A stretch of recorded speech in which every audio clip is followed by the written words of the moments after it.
सभी भाइयों बहनों को जय श्री कृष्णा। अध्याय 1, ज्ञान की खोज। मनुष्य का पहला प्रश्न। कभी बहुत समय पहले की बात है।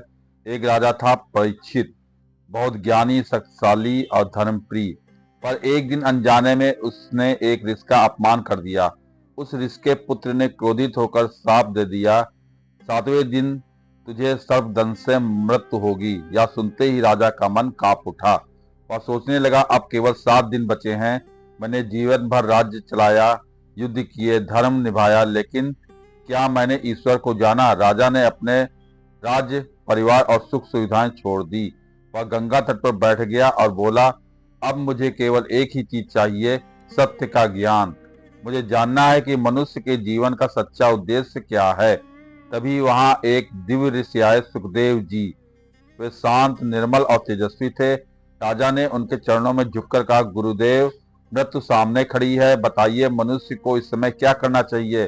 कौन सा कार्य उसे जन्म मृत्यु के बंधन से मुक्त कर सकता है? सुखदेव जी मुस्कुराए और बोले, राजन, तू भाग्यशाली है।